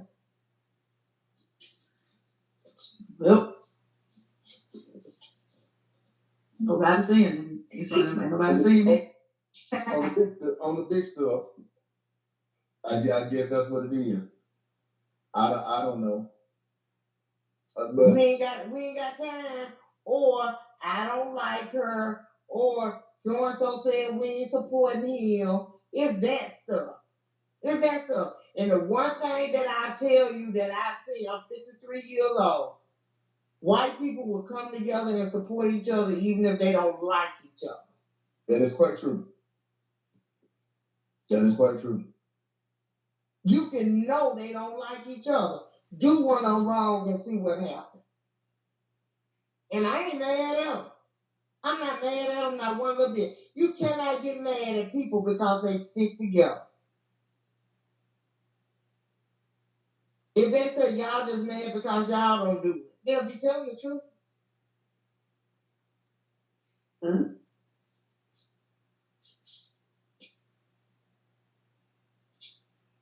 Well, y'all, it is about 10 o'clock. I think Daryl actually had to step, but he was called away on security issues, so that's why we were running the ship ourselves. I thought he was gonna sneak back in and would as well get snuck out, but look like he's gonna be gone for the duration. So well, before we go, I just want to remind everybody that about Friday Night Live is being hosted tomorrow night in Hayes Court. It's gonna be movie night. They'll be showing the movie. I think the movie is Wakanda. It'll be outside. It's Friday, September 16th in Hayes Court. Activities begin at 6 p.m. And the movie will start at sundown. And with that being said, Greater Faith is gonna have a movie night as well. And I want to say we have a fall festival and everything next month on the 30. I think the 30th. I think that's Saturday. I think that's a Saturday. So was that Sunday? I can't remember. But we have the fall festival down in Great Faith, as well as a movie night for our connection to the community. So if you're interested in coming out, they'd love to have you. Also, every Saturday from 10 to 11, they have the aerobics class. It's $10 for the admission or registration, I should say. And you do not have to be a member of the church to come to that, but they'd love to have you out there. And it's very, very great exercise. Also, you can bring your kids out there. I think it's kindergarten to fifth grade, I want to say, for reading enrichment. So they be getting education, and they also are preparing to do a youth academy in Greater Faith. So there's a lot of great things going on down in Greater Faith. If y'all want to check them out within the next few months. We're meeting tomorrow. We're meeting on Saturday for our Youth Alliance. Continue to move forward with our young people. Trying to get some things started for the city and county of Tuscaloosa. It's not just for the city, but it's for all surrounding areas as well. So of course, if y'all know any young people that are interested in joining the Youth Alliance, just get in touch with us over here at Sound Booth Radio. And that's Sound Booth Radio 1061 at Gmail. Let us know, and we'll pass on that information to you about our meetings and what we're trying to get started. Other than that, Ms. Ron, you got anything else you want to say before we get up out of here? No, I just want to wish everybody a good night, a good weekend, and roll. I'll just say roll tide, but y'all know what I like to say. Roll tide, roll. Y'all Saturday. That's right. Same here. Everybody, please be safe. Please mask up. Be safe. And once again, those new vaccines are available at the health department and Some doctor's offices. some doctor's offices and some and all the pharmacies I think have as well. So you can get you a booster shot for the newest strain of the coronavirus. Um, After that, we'll see y'all back here on Tuesday at 8 p.m. And y'all please have a good good weekend. Yeah, have a good night. All right, good night, y'all.